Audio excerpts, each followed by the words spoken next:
Please be advised, all music tracks used in this production are sole property of Kelsunn Communications and are original compositions. Thank you.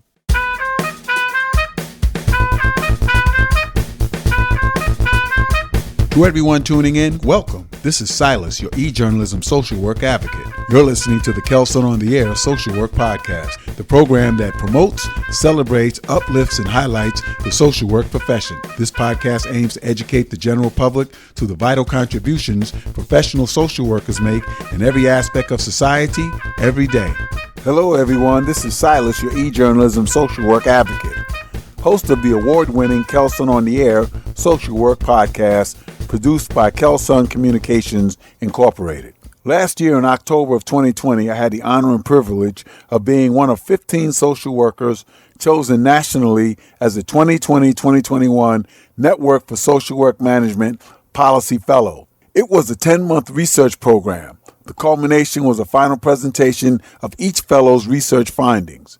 The series is entitled Raise the Wage, the Case for Equitable Pay for Social Workers and Other Human Service Professionals. Up next will be Dr. Mildred C. Joyner. She's an LCSW and president of the National Association of Social Workers. She's also the inaugural John E. and Barbara S. Jacob Distinguished Endowed Professor. So welcome, everyone. Today we have a very special guest with us, and I'm very honored and thrilled to have with us Dr. Mildred C. Joyner.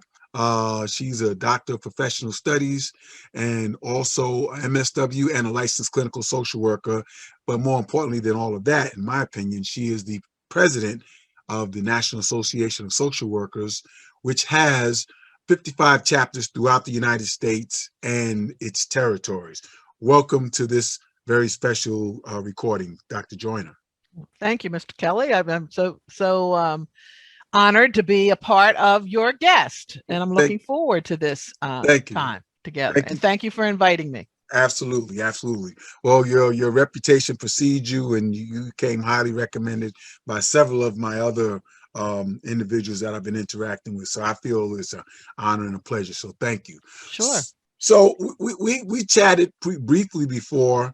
And, you have such a, wide array of experience in the social work profession.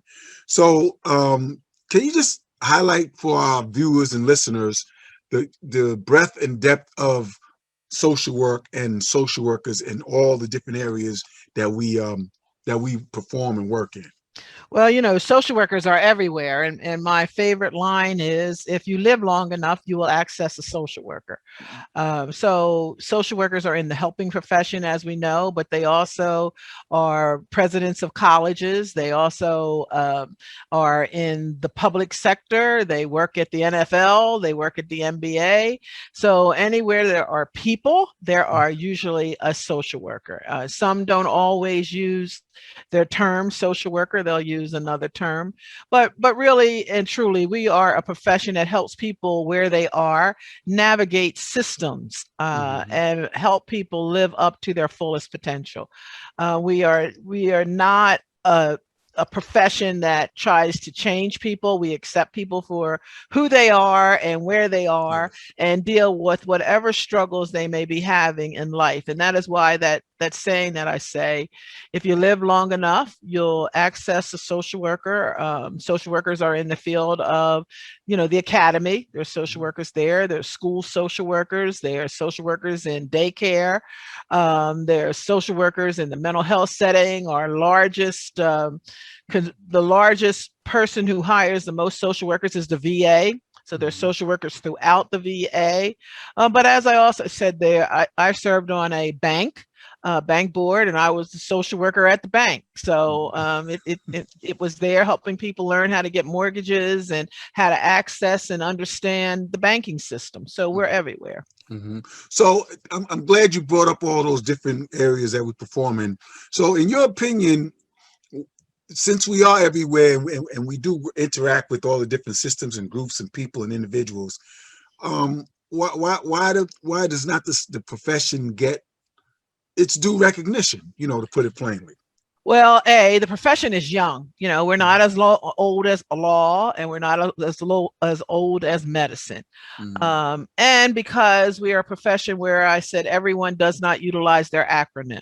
You know, Mm. sometimes people will take what they learn and then all of a sudden they'll be the president of a college, and you'll never hear that they were a social worker until one day they say, oh yeah, I was a social worker. I mean, we have social workers who are on the Hill. I think we have Yes. a job to do, because we are everywhere. We tend not to promote ourselves, and that is Mhm. something that we have to learn to do. Is what is Yes. social workers? Hmm. You know, we've been tagged as in the child welfare workers as one who snatches children away, Hmm. which was not really true. I mean, when you look at it, there was an evolution of social work. We've been tagged with when there was welfare, is giving out welfare. So we've Hmm. always been there, but we have been the undermine of our our welfare of this nation, to protect the welfare of this nation. So you don't always hear, like, a lot of times people didn't realize that Whitney Young was a social worker, and he Hmm. advised three presidents and was Hmm. there, one of the chief architects of the March on Washington, Hmm. and really helped get the Voting Rights Act passed. So Dorothy Height was a social worker. So when you begin to look at where we were, we very rarely ever promote ourselves as social workers. And that's what I'm Hmm. trying to change. I think what Yes. happens, however, is anytime there is a crisis, social work is called upon. And Hmm. this apocalypse that we're living right now is Hmm. indeed a apocalypse. You know, we have racial equity that we're Yes. fighting for, economic justice because so many Hmm. people lost jobs, environmental justice because the tornadoes and the hurricanes are just happening in our nation, throughout our nation. And then there's the healthcare crisis that we're in, and helping people navigate that. This Hmm. could actually be, to me, I tell everybody, this could be a social work renaissance, because Yes. anytime you have tragedy, you usually have a time when people are leaning on people more. And Hmm. so we have to really be strategic about how we promote ourselves as far as a profession, Hmm. and work with other professionals. Other professionals now want social workers at the table. Before, they didn't even know we exist, but Hmm. when you're out there and you're holding the hands of someone who's dying of COVID, when you are checking on kids who are alone in a house during COVID, Hmm. people realize we need social workers. And I think you hear the Biden-Harris administration talk about the need for social workers more and more. It helps that Joe Biden's daughter is a social worker, so she Yes. kind of understands what we do. But if Hmm. you even listen to his words, he often talks about the dignity and worth of the individual. And Hmm. that is, of course, a core value of social work. So, Yes. Yes. Absolutely. And one of the things that you had mentioned, that we need to tell our stories more and more effectively. mhm. What are some ways that you think that we as a profession can be better at that? Because one of the things that I've heard is that one of the reasons why we don't get recognition is because we go about doing our jobs quietly and unassumingly, and we don't really, you know, I don't want to use the term toot our own horn, but we Mhm. don't really publicize what we do. Right. Well, you know, I've always said that. I mean, I think we have to, when there are crises, we have to make sure that, from CNN to Fox, no social workers who can speak on issues that are happening in the community. Mm, Often we're not yeah. we're not brought on to those news panels about what is happening. You know, when George Floyd was murdered, we were Hmm. not. Even now, in the George Floyd was murdered, and now we see Chauvin's trial, and a lot of Hmm. trauma is occurring to a lot of people. We should be on some of those platforms telling people what's happening. You Hmm. know, as far as school reopening, where teachers don't want to go back to school, the kids are afraid that they might give COVID to their parents, the social worker is there. So Hmm. we try to, at least at the national office, really promote ourselves with legislators and letting them know what social workers are doing. But I actually host essential chats with Mitt, and the next essential chat with Mitt is with the media, and we are Hmm. going to have a couple of people who write in Hollywood, write stories, Hmm. and make sure that the stories that they tell that include a social worker are accurate, right? Accurate. Yes. So that's Yes. one thing that we're trying to change the direct trajectory of. And another is those that write documentaries, that they write documentaries about what we do.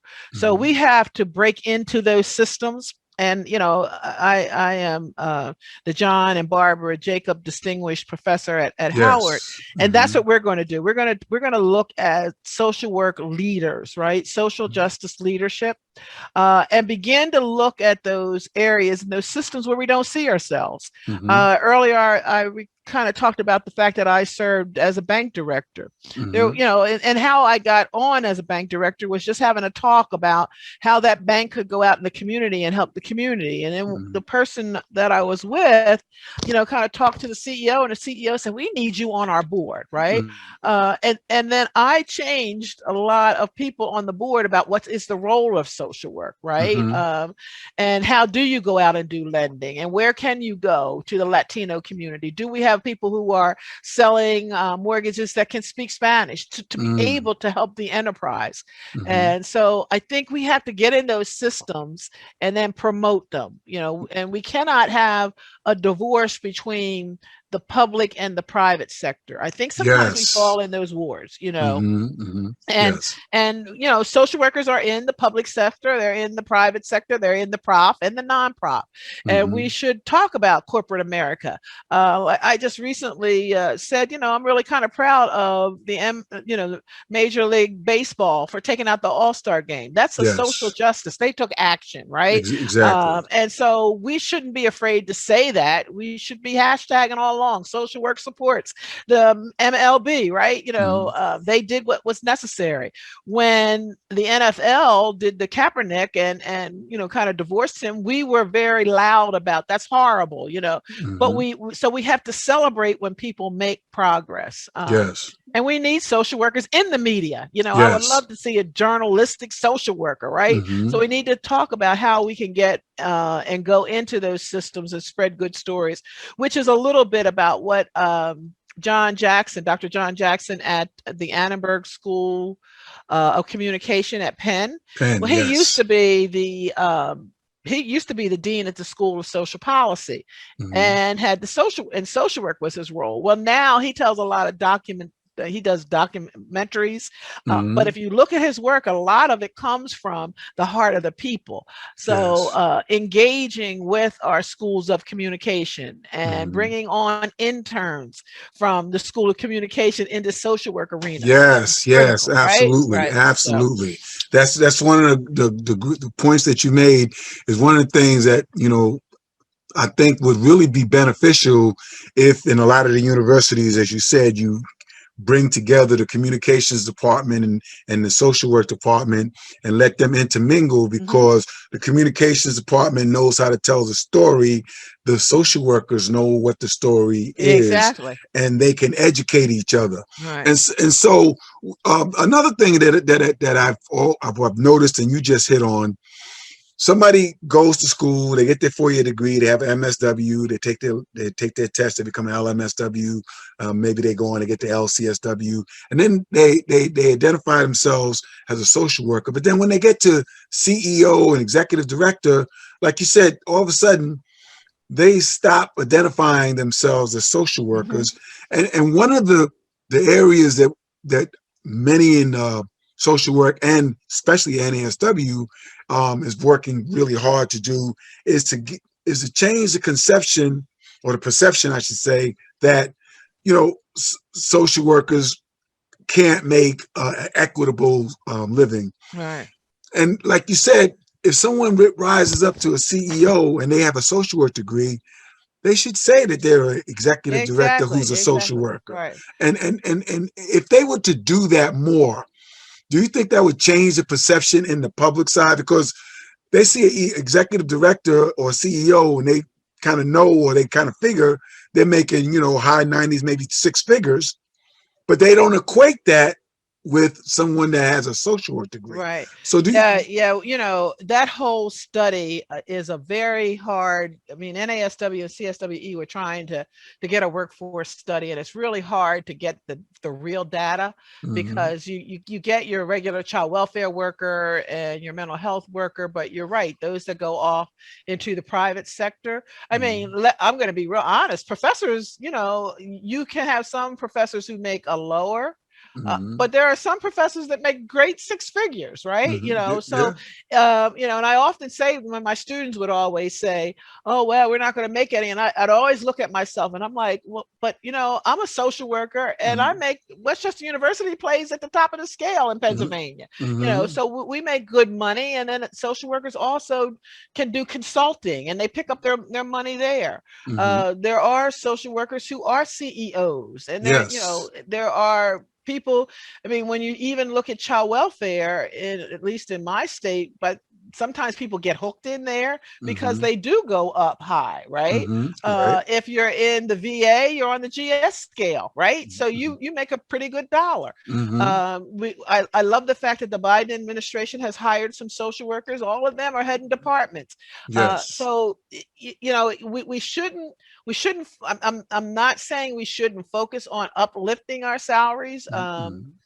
as all professions do. I think nursing did a really good job of uplifting themselves, and I think we need more lobbying around what we do. Mm-hmm. Even in the last bill that was for the stimulus bill, the schools were told to have more social workers, and we advocate, okay, but you need to say how much they should get paid, right? Mm. So we have to understand that in order to bring up that, you have to have people at the table for policy. Like, okay, Yes. so what's the bottom line that you're going to pay for social workers being there, right? Mm-hmm. And so that's why we need social workers on the micro, meso, and the macro levels of practice.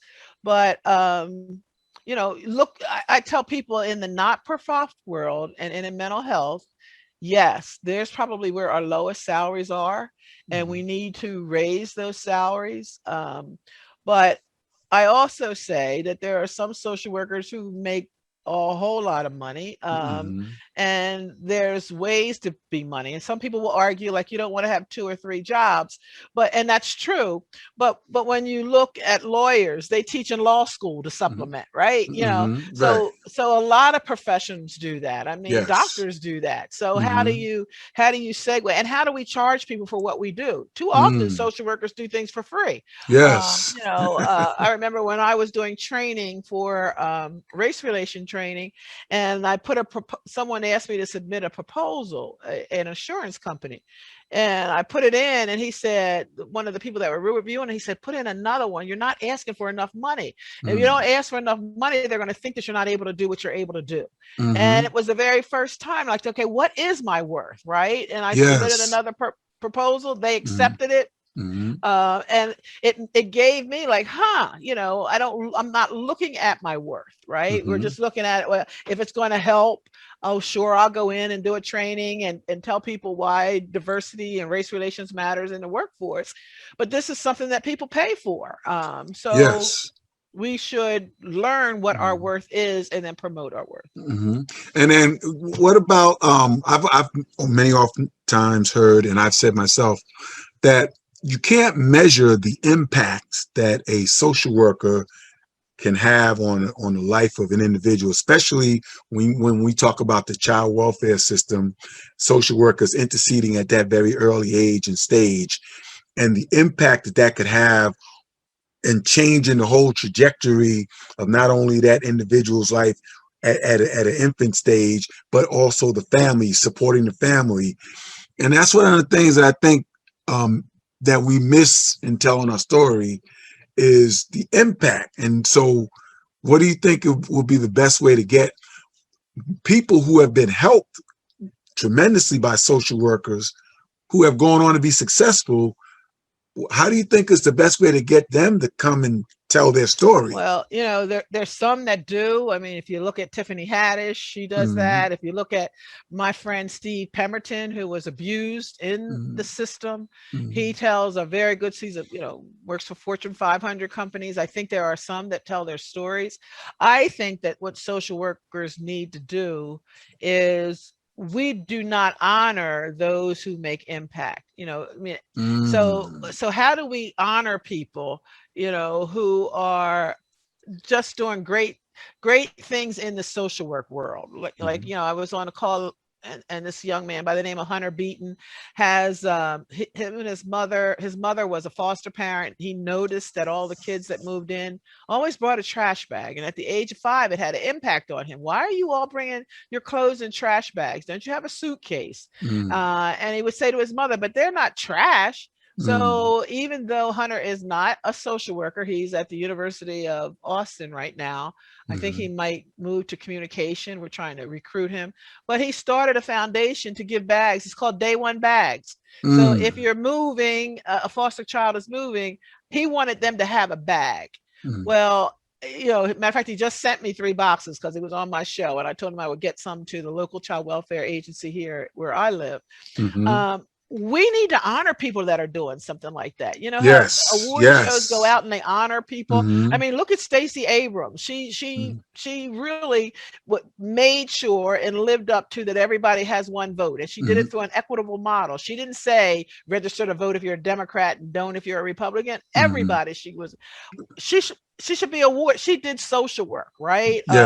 So how do we begin to bring more people into our circle and recognize more people? Because sometimes we only recognize each other, and we all know what we do. But and then other people come up with shows that recognize people who are doing social work. I was watching the ESPY Awards with sports, and again, I'm a sports fanatic, but I would say that LeBron James deserves a social work award. He built a school. He's doing things for voting. Seth Curry started for underserved kids to able to play golf. I mean, these are people who are high level people, but they're making an impact. And we as a profession are the only ones that can really know how to evaluate how that impact helps the community, right? And so why not reward those people? Why keep it? Why let everybody else do that, right? Why not have some of these nice charitable, awards where we can get and raise dollars, because I'm looking at it from a financial standpoint, that would pay into a foundation so that we could send more people to school to become social workers. There's ways that we have to do that. I think a lot of times people do not think that social work is a business. And so they, and I don't say that in a callous way, they don't run it like a business. Like, wow, we do a lot of good, people. We need to shout it to the rooftop of promote the good that we do, right? We need to go on the hill and testify and say the bill that you passed does not work because I work with the community and it doesn't get down to the community, and be a leverage of changing that. We need to go to the TV shows, and when they put a social worker on television, say, so we don't do that. And to tell that story.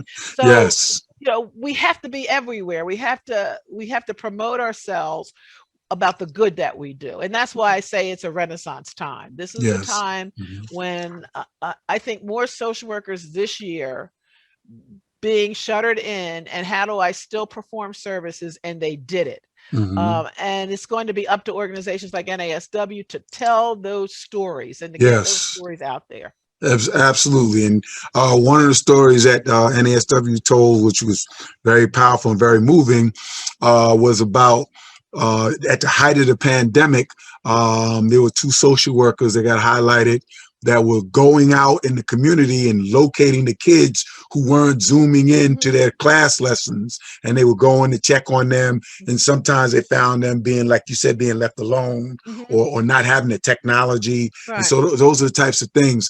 Now, when it comes to the schools, I know you've been working with Council on Social Work Education, and there's starting to be a big push to go into the high schools and start talking to the high school students about the profession of social work and why it's a great and equitable choice. How do you think that could help with this new need that's going to come up in the next 10 to 15 years based on the pandemic? Because they're saying that the profession is going to grow incrementally great, and we need to make sure that there's a steady flow of new social workers. Now, going into the high schools, how do you think that could impact that whole process? Well, when I was director of a program here in Westchester, we not only went into the high schools, I think it's really where middle school is where it all begins. That's where people want to really where that passion comes from, Mm-hmm. and grow that passion. I think that the way to build on that is to use your schools of social work, especially on the baccalaureate level, their social work clubs, Mm-hmm. and get their social work clubs to adopt Mm-hmm. schools in the area. We did that at Westchester. Mm-hmm. We went into the Big Brothers Big Sisters program. One of our students did some research and realized that there were not enough Big Brothers and Big Sisters to go around here in Chester County. And so there were a bunch of kids that were called unassigned littles, that there was nobody to assign them to, and it bothered her. So what we did as the social work department, we adopted all the unassigned littles. We would take them, Mm-hmm. got the university to allow them to come to basketball games, and our students in social work club would take them to the games to do different activities around the university so that they had activities to do. There's a Mm-hmm. lot of ways. I went into high schools all the time and talked on career day, and even went to some of the middle schools. I made sure that we got a scholarship. I went to someone in our town that was vain enough that he liked things named after him. So we named some scholarship awards after him, but they went to high school students in the area, because a lot of times when people get scholarship money, it's not from social work, it's from other groups, right? For Mm-hmm. pre-law or pre-this. Right. So we have to do that. We have to model that same thing, and it works. Mm-hmm. I think we have to, social work sometimes can be so closed. We only want people who have degrees to be a part, right? Mm-hmm. But how do you open it up and build a longer table? How do you take down all of these silos and these walls and Mm-hmm. build a longer table? And I see that the longer table starts really with middle school, then Mm-hmm. high schoolers, so they could be like pre-social work student, whatever. We could come up with some name. Mm-hmm. Community colleges. We know that a lot of people go to community colleges, Yes. they segue over to the baccalaureate program. Mm-hmm. So how do we build that trajectory Mm-hmm. and have activities? And I think it's doable. We have a lot of energy around that because we have students who generally are in social work clubs or looking for internships. So how do you Yes. do a creative internship where you work with different high schools and middle Mm-hmm. schools, right? I mean, Yes. CSWE is willing to and has, accepted all kind of internships. I think sometimes we ourselves box us into it. Mm-hmm. Has to be this way. Well, that's Mm-hmm. not true. I was president of CSWE. I know how you have to follow a model. I always say it's like a rubber band. You can't break it, but it can Mm-hmm. be flexible as all get out. You just have to be Right. creative about it, Mm-hmm. right? Mm-hmm. So, Okay. And leading up to the next question, I see that you're very passionate about the profession, but in general, what is your passion? I know well, social work, the big picture, but when I became a social worker because my mother made me volunteer at a hospital because she didn't think I knew early enough in life what my purpose was. And I happened to mm, see a social worker at the hospital when there was a horrible accident, and I saw the way that they took charge and kind of compartmentalized the problem. A child was hit and had died, and where they were putting the parents, where they were hit. It just was like, wow, they just cleaned this all up. It's a horrible thing, but they did it in a way that they partialized the problem, so to speak. mm, That when I came home that day, I don't know if that person ever realized it. My mother knew her mother, but I wanted to be a social worker, right? Then mm, when I went to Howard University, I was in line. At that time, you were allowed to get food stamps as students, and I was in mm, line to get food stamps. Someone was ahead of me in line, a older adult, but she could not read. And mm, when the social worker came to help her, she was very embarrassed, but told him, I mm, can't write this out. I need your help. I can't read. And the social worker was one of those social workers was negative and said, well, we don't do that. You need to bring somebody here that can write out the application. And the woman was almost in tears. mm, I stepped out of line and said, you know what? I'll help you. If you have, mm, she had all the paperwork in a sack. mm, And they called me out of line after that. They asked me who I was, and I kind of told them what my name was. And I was going to make sure when I mm, graduated that I came back and took their job, because that's not what a social worker does, right? mm, So what but when we graduated from Howard, everyone had to take a pledge, and it was the med school, the law school, the dent school, every school, as well as undergrad. We all took one pledge. It was just a commitment that Howard made everybody go through. It was the pinning ceremony and then the pledge after your 4 years. And our class pledge was to eliminate racism in our lifetime. And so, you take the pledge to get your degree and go home. But race equity has always, in social justice, has been the core of everything that I've done. If you read any of my speeches, if you look at any of my work, anything I engage in, I have always talked about social justice and working with the community and treating all people equitably. Yes. So that is the passion that I have. And it continues to burn because I have 2 grandsons and I want to make sure that this world is one where they feel liberated and they have some source of equity. But it is the core of what social workers were all about. Child of the 70s, I watched the civil rights movement, could never really understand why people didn't like one another based on the color of one's skin, never really understood about sexual orientation and sexual identification, why people pointed their fingers at people who identified different from them, just never understood why people just didn't accept people. Right. And that is the passion that keeps burning in me. Okay. All right. Well, thank you so much for that. And then to wrap it up, if you were going to recruit somebody to come into this profession, what would you say? I would say, A, are they committed to the social work code of ethics? Are they committed to working in community? No matter where you see yourself as a social worker, you can't just use the books and make recommendations. I'm a community-based social worker. What does the community want, right? How do they want to be served? I would say to people, once you are a social worker, don't marry your job. Look for opportunities. Far too often people come in and they don't see the pathways where you can go as social workers. So going back to caducean, staff development, right? Supervision and staff development. I think every social worker needs to always evaluate either every year or every couple of years, how long am I going to stay in this position? And where do I see myself going? So part of what I always say is, how do you take your lofty goal, eliminate racism in your lifetime, and how do you get to it, right? And if it's just doing the same job over and over again, you get bored. Anybody doing a mechanic you get bored. The beautiful thing of social work is no 2 days are ever the same. That's why a lot of people come into it. But when you see a supervisor's job open up, apply for it. When you see an agency starting in the next town, starting something that you really like, go for it, right?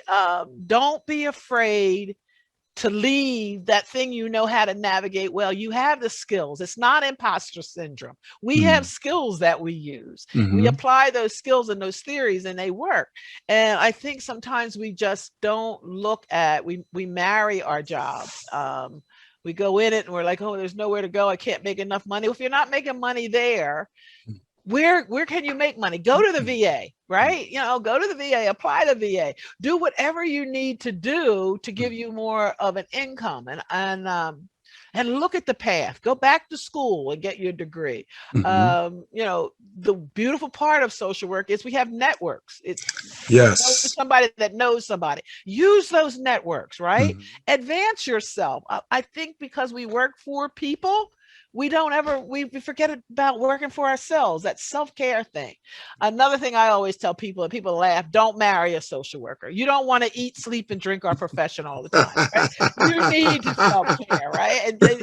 I used to laugh, but because we at Children and Youth, when I first started there, they had a baseball team. And then they had a band, and I was like, I don't want to hang with you guys all day and then go hang with you at night. I don't want to do that. I need to go talk to somebody else, because it's all you do is talk about work, right? When you're hanging with the same. So do things that are different. And And to remember that you're going, I want people who will go into a profession understanding that it is a lifestyle that they're going to enjoy, right? Mm-hmm. You don't, it's not a William Ryan blame the victim. Right. It is not a thing of, oh, I gotta abandon social work because I can't make any money. It Mm-hmm. is, where can I go? How do I keep uplifting myself? And how do I climb those crystal stairs? I think that Mm-hmm. that's it. And if people are passionate, I Yes. love it, right? It Mm-hmm. is the person who's, if they tell me it's all I want to do is see clients and have a private practice. I know that there are a lot of social workers who do that, and I don't disrespect that. But that's not all you do. Mm-hmm. Even if you have a private practice, your job is still, how do you make the system better? Mm-hmm. Right? You could be a psychologist where it's all you do is sit back and listen to people and their story, but you chose social work, and social work is social justice. It is Yes. not something, people get that wrong, where they're like, well, I don't want to practice the social justice part of it. There's no That such it. thing, right? That's like being a doctor and saying, I don't I don't want want to to practice practice medicine. medicine, right? Yeah. So you can't do that. Mm-hmm. And, so if you're passionate about making this world better, Mm-hmm. and of course we'll never ever be perfect, but Mm-hmm. if we can get and convince people that people have the right to live up to their fullest potential, Mm-hmm. you have helped maybe one more person that nobody else would help, right? And when you Yes. said that question about, I have a cup that I keep here on my desk that a child who was in a group home gave me. But every day, being a professor, I have students who come back and I see what they're doing, and it's just like my heart is so warm, Mm-hmm. because you're a part of people's lives and they go on, right? And people come back and they say you've made an impact. And that's all Yes. we need to do, is to make an impact. You may not make an impact. If you make an impact, I always say, learn to pat yourself on the back. This is not a Yes. profession where people are going to come and say to you every day, oh, you did a good job. Mm-hmm. But at the same time, when you see things, and you see changes that are occurring, and that people can marry each other now based on who they love, and not whether they're what we considered who should marry them. That is progress, and we must Mm-hmm. never ever forget the progress that we've made. Yes, yes, absolutely, absolutely. Well, it's been a really great time chatting with you. You're a wealth of knowledge, and all the alkaloids that I've heard from all my colleagues are absolutely true. And I want to thank you for being such a gracious guest rather, and taking time out of your schedule. And I applaud everything that you're doing. And I too have that same passion for the profession, because I think I mentioned to you the last time we spoke, or maybe I didn't, but I am a product of this profession. Mm-hmm. And as a matter of fact, I'll share this real brief story with you before we go. I actually reunited with the social worker from my teen years that made a big impact on my Oh, life. wow. Matter of fact, I reconnected with him, and he's going to be actually a part of this project. Wonderful. And the thing that stood out to me most was that he went above and beyond. And I Mm-hmm. had a lot of social workers coming through the foster care system. Mm-hmm. Even though I was lucky enough to, go in 2 foster homes. The second one was where I grew up. But through, time, they changed social workers. But out of all the social workers, I always remembered Mr. Dalton Murchison. Right. And when I decided to do this project, I said, I wonder if I could. And I started digging and digging and digging. And I found him. I located him. He's in South Carolina. I wrote him a letter. And for a long time, I didn't hear anything. But I know that he got it, because it was return receipt requested. Mm-hmm. I said, well, he got it. And I gave him my phone number, told him who I was, what I was doing. And I didn't hear from him for a long time. And then I reached out to a lady that had the same last name as him, found out it was his daughter. Mm-hmm. She helped me connect with him. And eventually he called me Okay. and we talked. And I was like, you have no idea the impact that you had. When I was 16 years old, I got in some trouble. Mm-hmm. You got arrested riding in a stolen car. Mm-hmm. And I went to court. My foster mom and foster dad were there. My minister was there. And my social worker, Mr. Dalton Murchison, was there.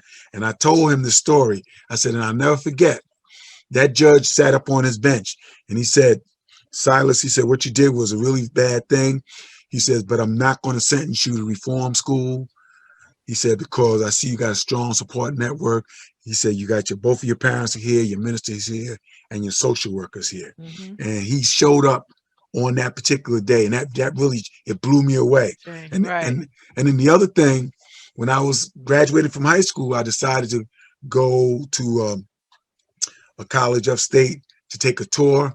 This man, on a Friday evening, after his shift was over, drove to my house, picked me up, drove me up to Cobleskill, introduced me to the people I had to know, got to find out what the itinerary was. Then he gave me a bus ticket home and spending money. Those two things by themselves. Right. And, you know, when I talked to him and he said, you know what? He said, you almost got tears coming to my eyes. He said, this is why we go into the profession. Exactly.